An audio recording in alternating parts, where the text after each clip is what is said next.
Hello, and you are listening to Bill Murphy's Red Zone podcast. I interview leaders who inspire me in the areas of exponential technologies, business innovation, entrepreneurship, thought leadership, enterprise IT security, neuroscience, philosophy, personal development, and more. Welcome to the show.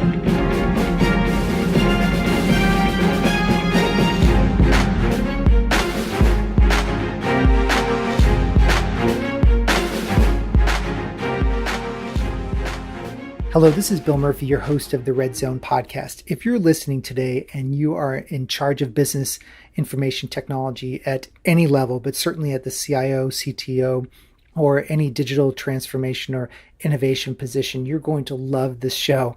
I brought on Prabhash Shrestha, who's the VP of IT at AGA. That stands for the American Gastroenterological Association, AGA, and I'm glad I can pronounce that name because I often can't. He actively works with the senior management team, board, volunteers, and is responsible for not only executing on the core infrastructure, kind of keeping the trains running, but also in the digital transformation. And he was also previously the CIO of the Association of Fundraising Professionals from 2006 to 2014. But listen to some of these awards he's received. He was chosen as DC's top association tech guru by Trending 40. He was also honored as the top 10 association thought leaders by the Association Trends in December 2015. He was also awarded the top Association Non-Profit Innovators Award in 2015. And he was chosen to be the top innovator in Washington, D.C. for associations and nonprofit community in January of 2015.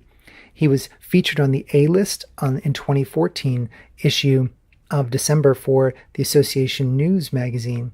He was also featured as the top 5 under 35 in 2007. So he is really top of his game now in regards to leadership, management, and business issues affecting technology. And he also holds a Master's of Science in Information Systems. And from MIT, from the MIT Sloan Executive Certificate on Strategy and Innovation, which we talk about during our conversation. And also he's been teaching at Georgetown in their master's degree program in technology management since 2010. And he's won several teaching excellence awards at Georgetown while he's been there. Here are some of the things you're going to learn from the conversation. Prabhash is almost automatic on his focus on revenue and customer needs. And I really want you to listen to how he talks about revenue and how he talks about really understanding the customer needs and the gaps and how to fill those gaps and how to bring quick wins to market. And we go through an approach on how to bring a quick win to market as well, from both auditing the market, building a minimum viable product, shrinking the time to market, and by growing the market. We also go through books and articles and different things he recommends and how to grow in your skill and craft. Before we get into the discussion, I just wanted to have a special comment from our sponsor, Red Zone Technologies. So I founded Red Zone Technologies 16 years ago, and Red Zone is essentially a SEAL team unit for enterprise IT security. Typically, we're brought in by the top IT business leaders to assess the current state of the IT security environments. IT security is complex, and we have a unique process and method for unraveling complexity so that remediation action can be taken to address audit, compliance, or just good old-fashioned appropriate IT security spending that's based on risk and exposure. Understanding gaps that exist and then prioritization of what happens first, second, third is all incorporated into our plans. Our plans are laid out on a transparent roadmap of execution with a predetermined budget, so the CIO all the way to the board knows exactly what to expect from staff, partners, vendors, and consultants. So go to redzonetech.net to learn more about how my team can help you. Again, that's redzonetech.net. Now, let's get into my fun and exciting interview with Prabhash. I want to welcome you to the show, Prabhash. Thank you. So one of my biggest mentors was a CIO. She actually became the CIO from a health company up in Rockville and became the head of worldwide at Johnson & Johnson. She was the CIO of 100 CIOs. Wow. So Johnson & Johnson had 100 subsidiary companies, of which she was the global CIO. So she, in talking to her at times, she would say, well, I envision as a point of an example, one of her subsidiary companies made these bandages for patients that were burn victims. They came out with a burn, and they made these special bandages for burns. I can only imagine. She would envision herself as the CIO of how she can affect not just the business technology, but actually that patient's life. Wow, impact. Total impact. And you can see the power in which where that put her in the organization with someone with that type of vision. That must have had huge. Can you relate to that? Oh, absolutely. I think one other thing that we absolutely need to focus in as CIOs are beyond the service that we provide to our staff, to our organizations. I think it's the impact. At the end of the day, things that we do, how is it helping our constituent? How is it helping in our particular space, being in a GI space? How is it helping the medical doctor at the time of practice or at the time of patient care? Are they able to enhance the quality of care?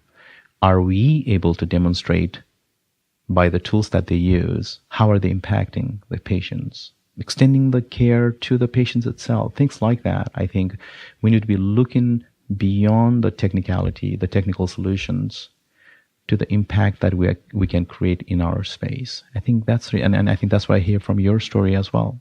What does it mean to you to create that impact? Like, how does that make you a better CIO by actually going into the actual patient and into the experience of the patient doctor? What is that? How does that translate for you? Okay, I'm going to step back a little bit on that question, if you don't mind, Bill. So one of the things that I see as a CIO of AGA is, again, this was a newly created position, just so you know.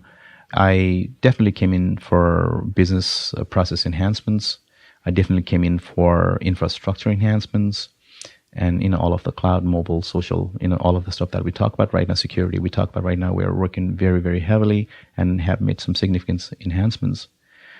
But at the end of the day, again, bringing back to your question, I think we have to take technology to the patient care and to the physicians, clinicians, so that things that we create, products that we create, services that we create, resources that we create, are helping them. We are bringing that value to them.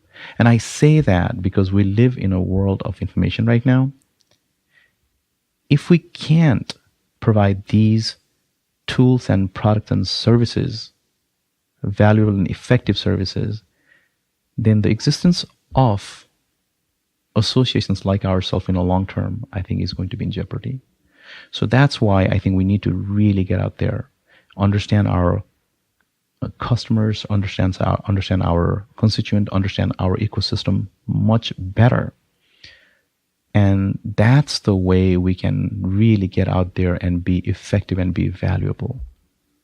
Who's typically in charge of, I hate the word innovation at times because I think it's overused, but developing products to serve your members, to serve your customers? Like, who's typically, is there someone's job that is that, or is it a collective whole that has to make that? So I have to say I'm extremely proud at AGA. It's a teamwork. Okay. Right? We have great sets of VPs who've been here for some time, and there are a few new VPs, including myself. And we all are extremely open to these new innovative thoughts and processes. We are continually thinking, what can we do differently? We hear a lot about the disruption. We hear a lot about the technological transformation, and especially in our space in the medical association, and this probably will relate to many of my friends out there who are in medical space. The pace of technological change and advancements and the new innovative thoughts, processes, devices have really, truly changed the world of medicine, the science of medicine as well. So bringing it back to your question about who actually is responsible here at AGA, we all are. We feel that we actually believe in ground-up innovation. We actually want to make sure that staff are part of innovation process, and it's an intentional innovation. We actually are going for various ideation processes. We're very focused on theme of innovation. What exactly are we trying to look for? So a lot of these processes are happening at AGA, led by various VPs. And another thing that we're also trying to do, we also are working with various folks who are in the space of innovation who can come and help us establish processes of intentional innovation. What can we do rather than incremental changes? What can we do? How can we learn to think exponentially? Right? And it's not an easy task, and it's not an overnight task either, but we will get there one day.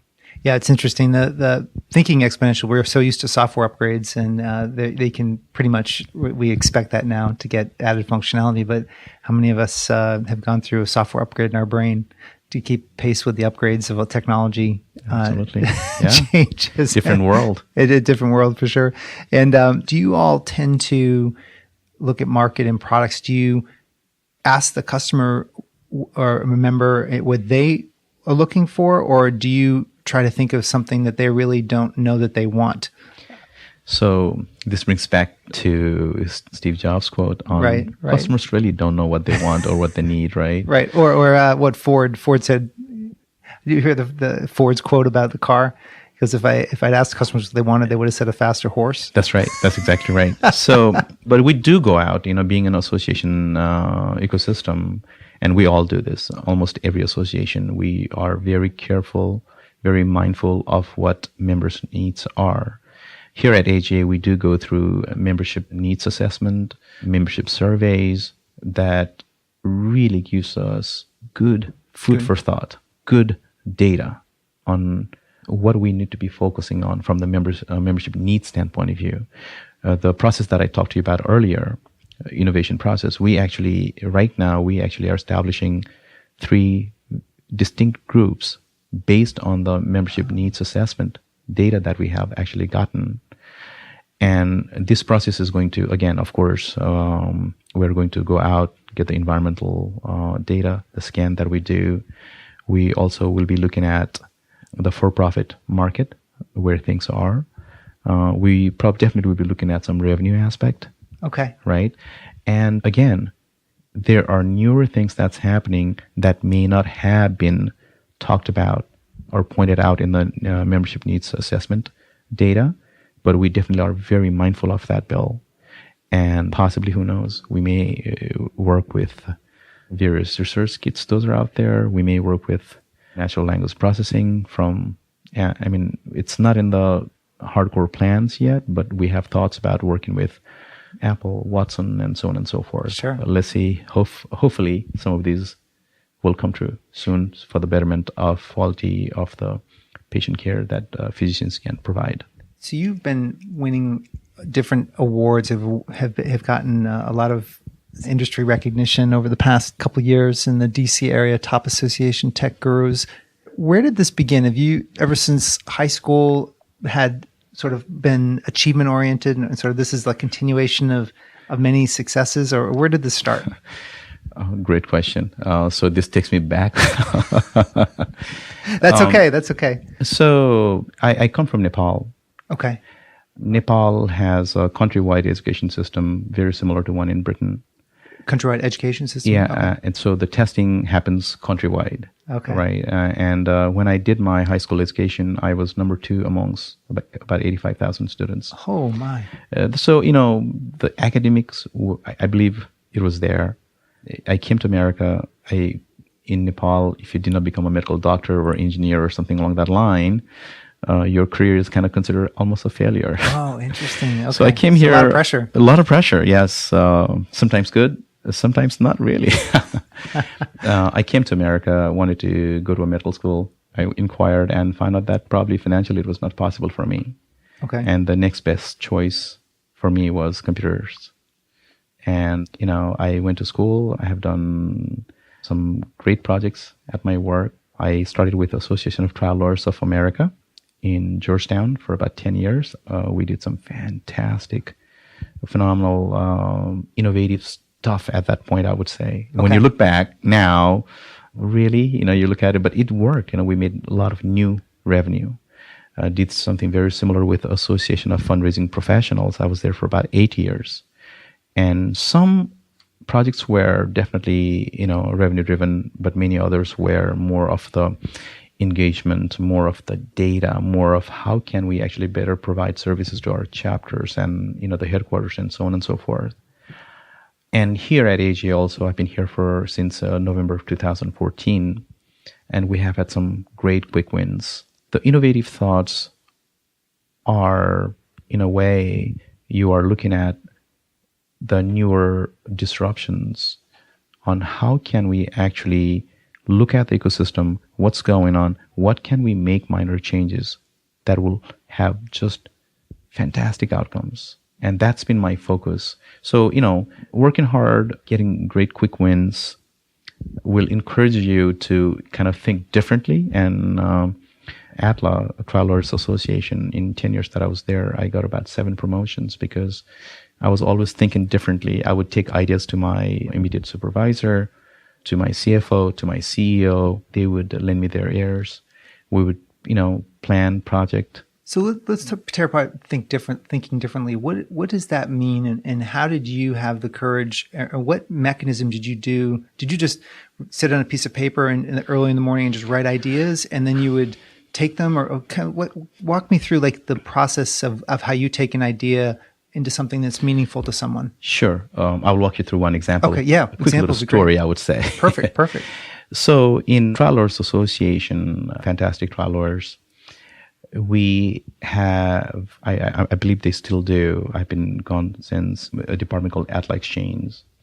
One of the things that we did there was we provided service to trial lawyers about the cases and how can we actually help them with the information.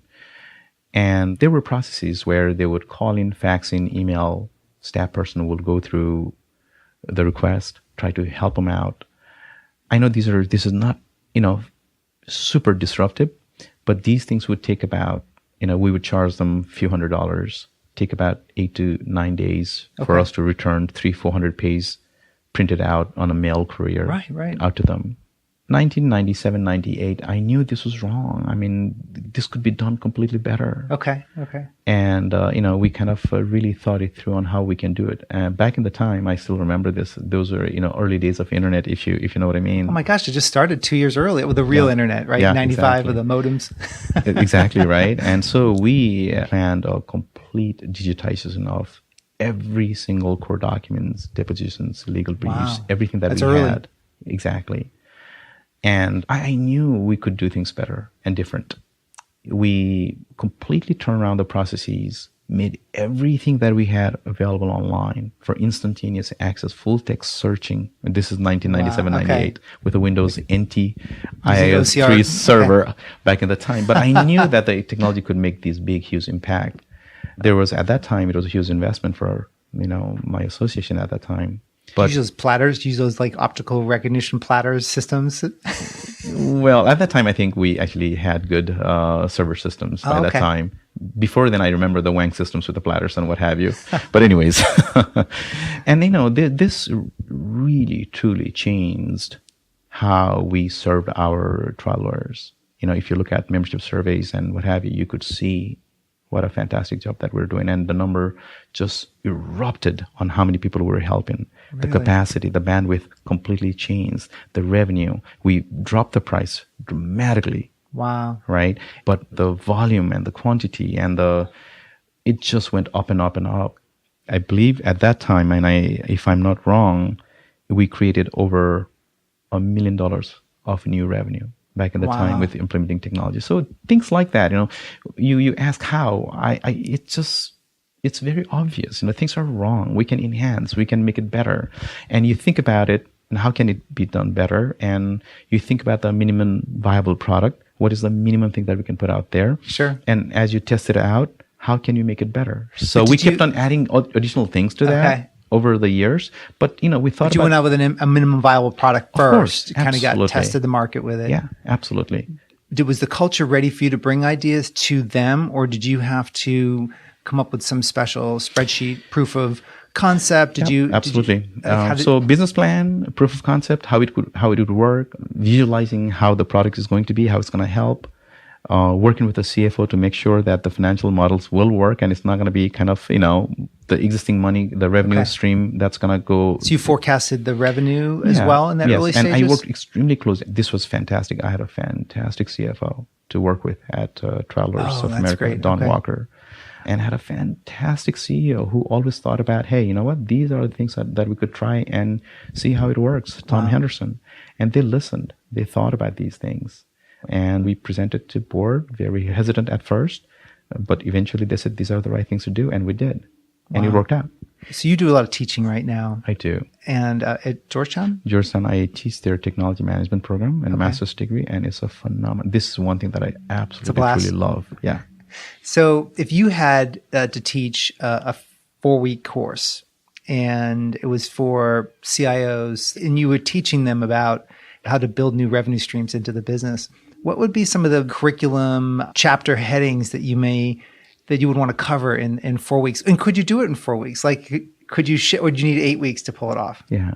Tough one to answer on the spot, but I'll think about this, right? I mean, this makes sense though. Yeah. And more just the themes, I think, would be really on the fly. That the themes are kind of interesting to me because you're an educator, and I know this is a gut level, intuitive way that you approach.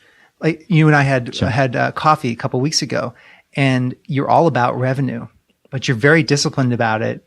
And we looked at some of your models here that you developed for some of the things you're doing with AGA, and your presentation of the model is very concise, succinct. So you have a way of not making it more complex, but actually distilling a lot of your research into an actual model. And so there's a way you do it, even though it's innate for you and instinctual. Okay, so let's go back to the course, right? To your point. I think we have to definitely think about auditing the market. Okay. Right? So that's the first thing I would say. Like, what's in the marketplace? Maybe there's a way to identify gap. I think that's going to be one of the first thing I would want to teach in this 4 weeks course. And the second big theme I would say would be build. Build in the sense that how would you actually think about the gap, and how can you actually take the next step of filling that gap? And in this build aspect, I would also probably talk a lot about the startup mindset. Sure. Right? The lean, mean startup way of doing business with minimal investment with maximum outcome. As part of this, I will probably also talk about the same thing that we talked about earlier, the minimum viable product, MVP. And along with this, I will also probably touch on the time to market of the product. I think that's going to be extremely, extremely important. Time to market. How long do you take? If there's a requirement now, is there a way to minimize time to market into months rather than a year? Oh, if it's within a month, kind of bring it down to weeks, if possible. In association, I'll definitely tell you that that's not possible, but in for-profit market, I'm sure it's 100% possible. And then the third theme for me would be grow, right? Once you actually have a product out there, the MVP, what's the opportunity? Continuously, this is all about being a digital entity, digital organization, right? You continuously are looking at the data. What are you seeing, right? Are people buying? Is there an opportunity of growth? One quick little example I will share with you. Again, a quick little story. Yeah, I love it. So here at AGA, one of the things that we started doing by creating these various apps, we looked at the penetration of the audience from various countries. And we very easily figure out that in one of the clinical guidelines app that we are using here, which is a phenomenal success, by the way, we had 18% penetration from India into that app. Wow. But you never would have known that. We never knew that, right? But when we look at the other apps, the ones that we have to pay for, there was 0.3% penetration. Interesting. Right? So there's a problem. Along with the problem, I see there's the opportunity of growth. There's opportunity itself. So when I talk about growth theme, these are the opportunities that we really need to dissect. And why? Is it a price point? Is it a localized? Is it the language? What is it? Is the marketing? So those will be under the third umbrella. Okay, so this would be under the third, is the grow under, but the examining data under the growth. And you put a new app out there. Correct. But it was a free app. Yeah. And then you have your for-profit app, but you weren't getting the same data out of both. And why? Why? Okay, right? I'm asking that question. So let's why? understand. These are the part of the innovation, I think, you really truly think about. So this could mean, not saying that it will be here at AGA, but just in general sense, this could mean that maybe the price point that we're charging for this is so outrageous that people in India cannot pay. Yeah. Right? Is that what it is? Or is it maybe the content? Or maybe we're just not doing any kind of marketing internationally. So this means that even if the association doesn't go international or global, we can take the product global very easily. Right? We could not do that 3 years, 5 years ago. No, now you can scale that, right? Exactly. I was just reading a book, Eric Ries's book on Lean Startup, which I'm sure you've read, and he talked about that data piece and really looking at the data behind the scenes and picking those key indicators and not getting overwhelmed by the data, but picking the key ones. And it sounds like you've picked the ones here you want to see differences between your paid and your new. And there could be 50 other data points like that. If you really truly think about the growth, and I focus on two things, the growth of the product itself, how can we enhance the product itself so that people become attached to it and they're a better audience, bigger audience. And then I look at the market growth. Market growth, got it. Like how do you get into the newer market that we're not there before? That's a complete mind shift. Isn't it? Because who would have thought that AGA, who would have thought that any association, but just from in this particular example, could talk about thinking outside the box, thinking outside of geographic boundaries, and emerging markets that need the advanced data analytics capabilities that you've been providing to members for years and years. Exactly. So this is how I think we need to think when we think about the innovation theme. Right. And ultimately, the fourth theme, and I will end it at that, would be, I think, the evolution. Evolution of what's next, right? Where does this particular product that we talk about will take us, right? And out of, there has to be, on all four of these phases, I think two things that we need to absolutely focus on, never lose sight of, is the design and the customer. The design and the customer. Right? It has to be simple. It has to be something that they can very easily use. And you have to provide that simplicity.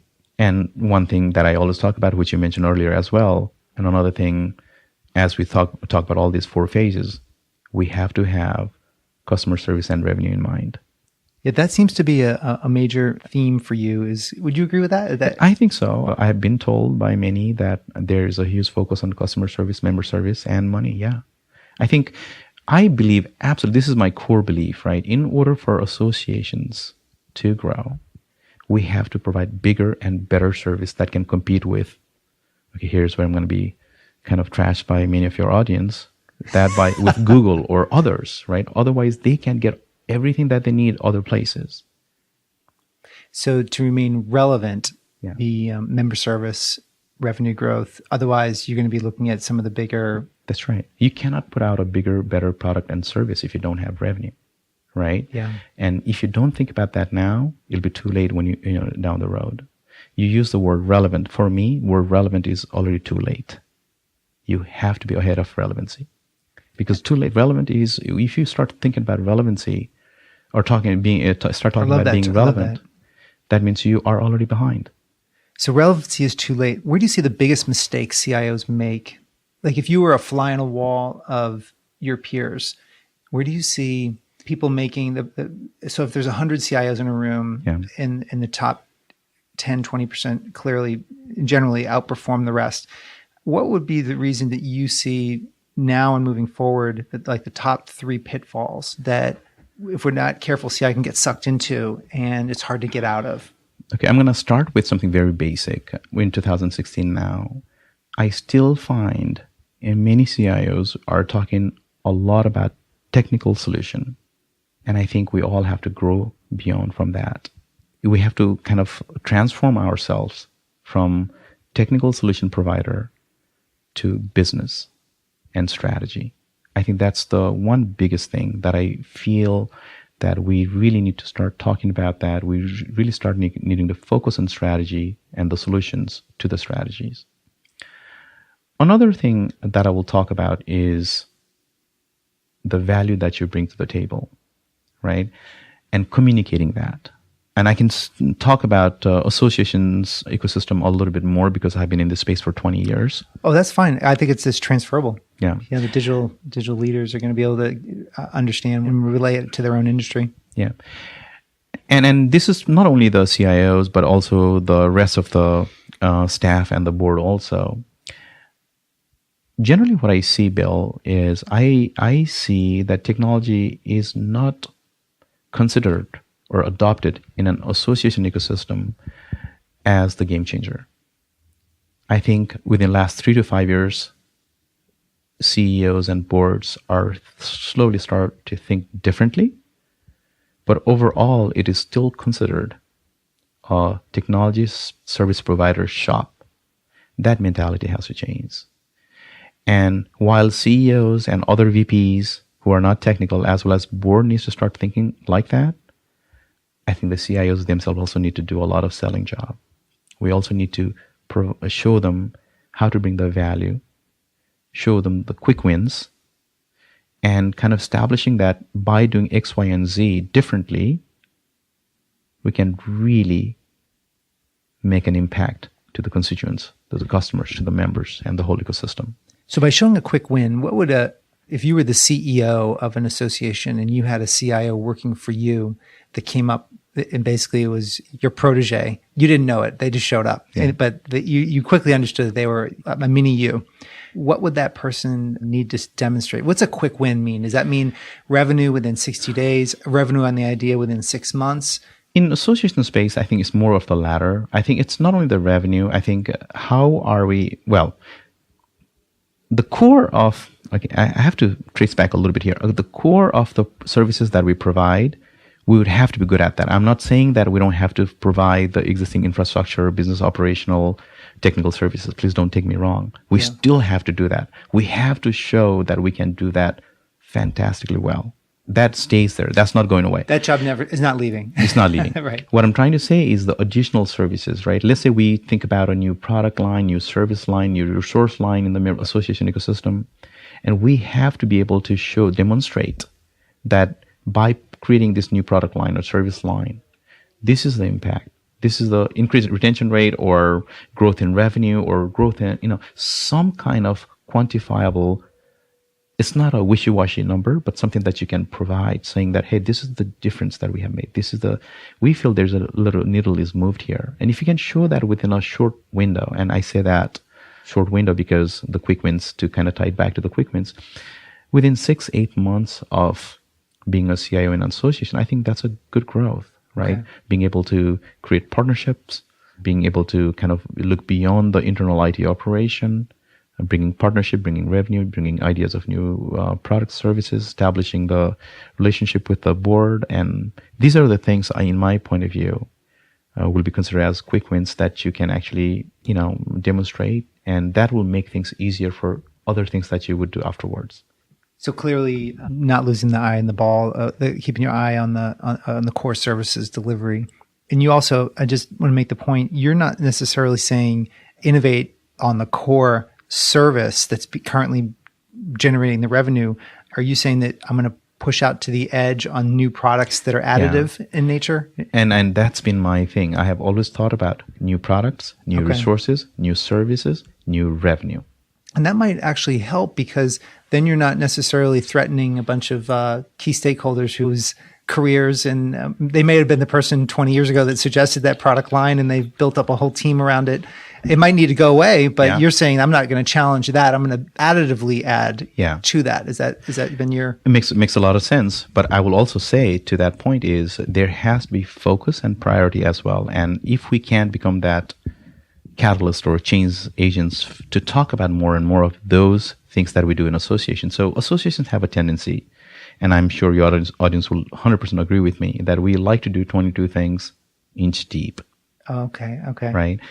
And somehow, some way, if we can start talking about the focus and priority, and there are many books that that's been written out there, even in association space, fantastic books, which actually help associations to focus and prioritize, getting not only the staff, not only the VPs within the staff, not only the CEOs, but also board kind of strategizing and thinking about focus, right? And I think when you do things like that, the syndrome of 22 things slowly starts to go away and the mindset changes happen, and then you can focus better on things that you should be doing. Okay. And that will also be congruent with the changing timeline or the changing environment. That makes sense.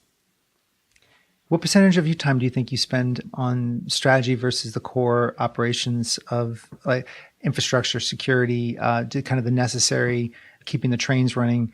What percentage of your time do you spend there versus on the strategy, just on average throughout the year? I would say half and half. I don't exactly have a number. I have a great team here who are fantastic at making sure that infrastructure and everything else is running well. What also helped is we were able to move everything to cloud within the last 2 years, including our video conferencing and all of the phone calls and everything else. We have literally, other than domain controllers, nothing else in the building anymore. That also kind of alleviates of those responsibilities, if you know what I mean. So not only myself, I just wanted to kind of add to your question that we also are elevating the responsibilities of each one of the IT staff to the business and strategy. So yeah, I think half and half, maybe a little more on the strategy side now, because we actually are thinking about a lot of the futuristic stuff, a lot of the innovation, new product lines. What else could we do? And lots of fun times. Is it possible to delegate cool ideas, interesting new ideas? So is your thinking, I'm going to clear my decks as much as possible so that 50% stays at 50, potentially goes north, so you have more and more time? Or is your thought, I'm going to actually delegate some idea generation? We actually do that. I think we do that very well here at AGA as a team. So, going back to, we came back with IT retreat and we focused about 4 hours of ideation. Okay. And it was fantastic. We came up with 84 ideas. Not game-changing ideas, but something that we can do better, something we can get better at. And on the AGA-wide, as I mentioned to you earlier, just a quick little example of membership assessment data that we have and taking it down to the grassroots to every staff to see, how can they get involved with the idea generation. Yeah, kind of talks about that as well. So yeah, I think we can definitely delegate idea generation as well as execution of the ideas that have been generated. Did you run that session? Did you have an outside company come in to facilitate that? The IT one, we actually did it on our own. Okay. So we're kind of planning for the other ones.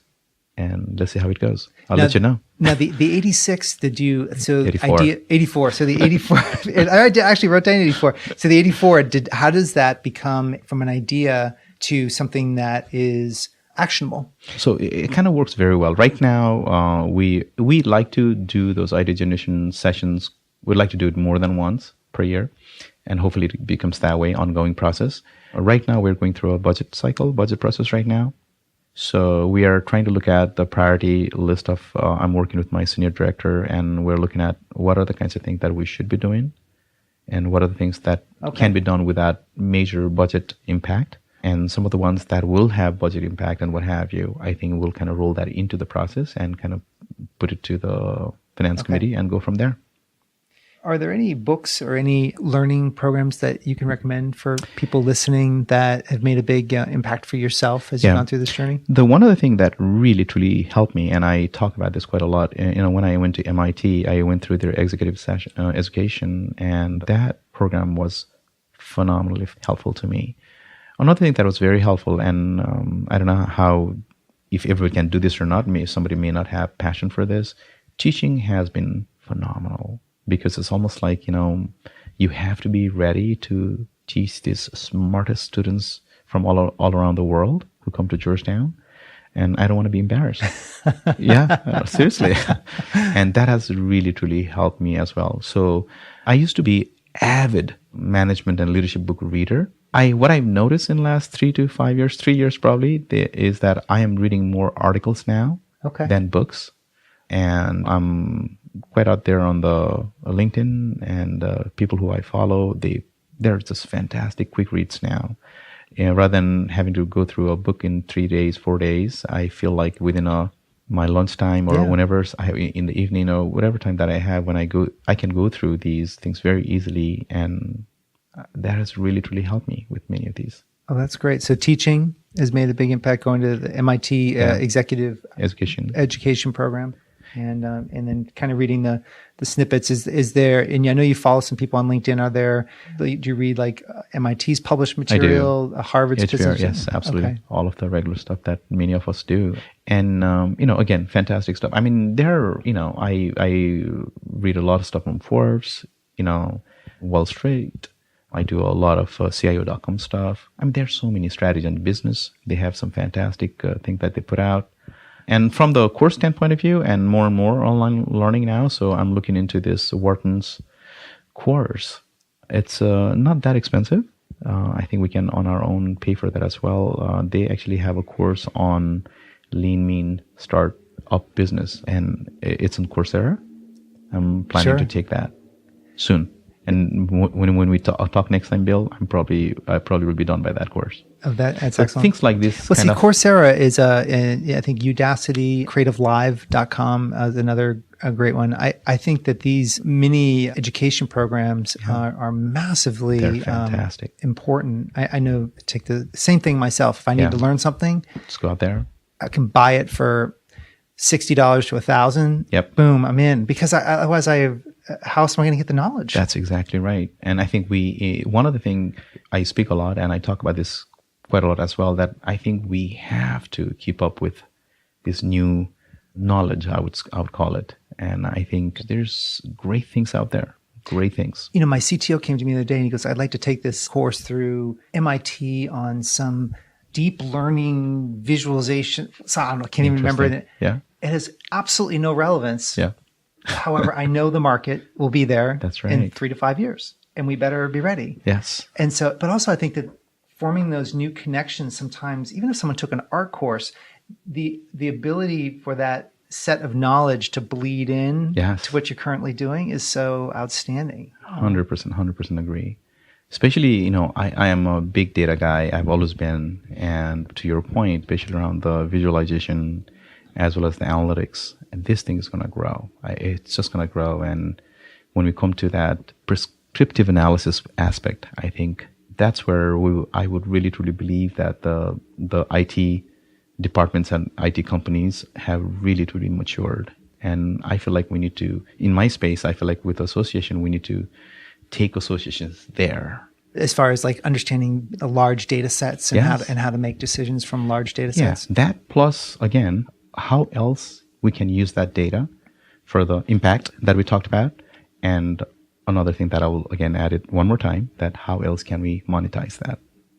It's fascinating. I found two, it's hard to find them now, but I found two deep learning and machine learning guys to come in and talk to, we put a group together down the street for the Red Zone SUDC event. Okay. And, it's crickets from executives so far.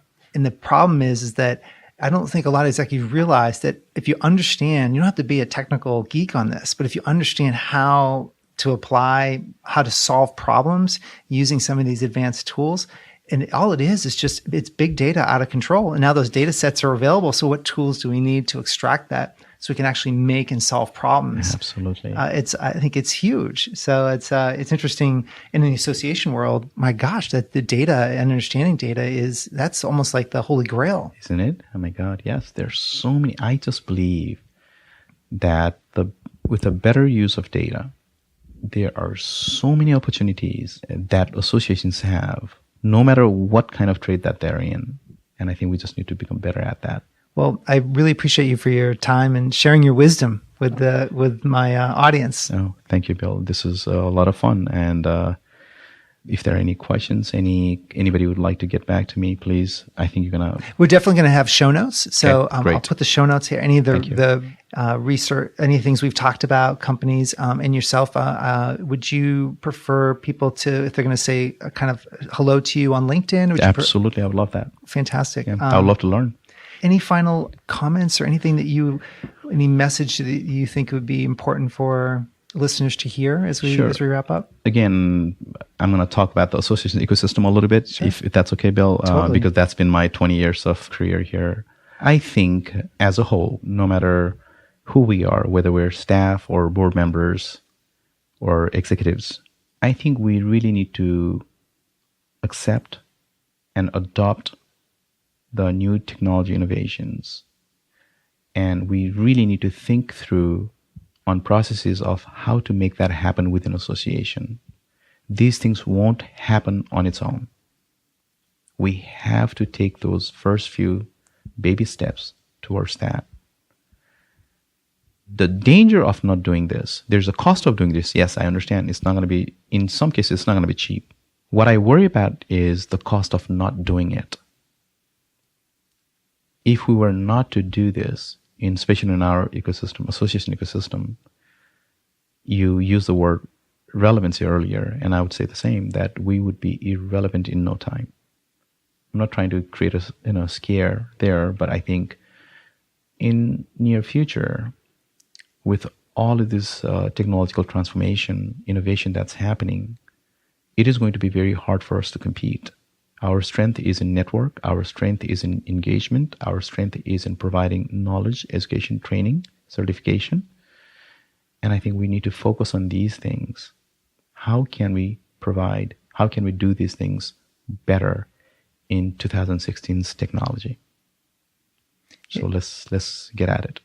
And I think earlier, just to tie this up, when you were talking about really having that firm grounding in your the needs of your member, that you were actually going a bit deeper than that. Like what is the real grounding of that doctor's experience, that the patient's experience with in your area, gastroenterological, but what is actually going on from a health point of view at that level? Is that part of this? Absolutely, especially in the medical society space. I think the point that you were trying to make was know thy customer, right? Jim Collins also said it.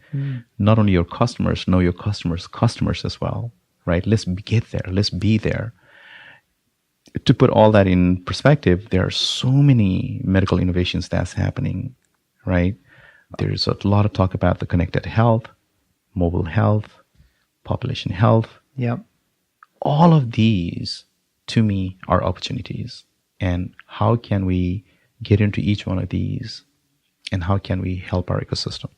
Yeah, absolutely. It's fascinating. And just having a conversation with one of your peers, and the person said, I don't really need to know about medical devices. I don't really need to know about these other areas within medicine. I just need to know about my area. And I thought, as I was walking out, I said, I'm not sure that you can have this in isolation. I think you have to understand the impact, the entire ecosystem of it's impacting your customer, not just that one specific doctor, but that doctor has to use a lot of different other expertise. I 100% agree. Yes. Interesting. Yep. Well, this is great. Hopefully we can do a round 2. Oh, there we go. At some point in the future. Thank you so much, Bill. You're welcome. It's been a pleasure. Thank you. Thank you, everybody, for listening. I hope you enjoyed my conversation with Prabhash. That was a fun conversation, and one of several that I'm going to bring to you with CIOs that are local to me, that I have deep respect for, that are really getting the job done. I think that you can learn from and help better yourself, both personally and professionally. So if you've enjoyed this program, this episode today, please go to the iTunes and leave a review through your podcast app on either Stitcher or iTunes or SoundCloud. And with that, I want to thank you again very much for listening, for taking your time, which is the most precious asset that we all have. And this is Bill Murphy signing out. Thank you. So there you have it. This wraps another episode of Bill Murphy's Red Zone podcast. To get all the relevant show notes, please go to our blog at www.redzonetech.net/podcast. Additionally, make sure you go to iTunes and leave your comments in iTunes about the show. This helps our show rankings enormously and it helps support the show. Until next time, I appreciate you very much for listening. Thank you.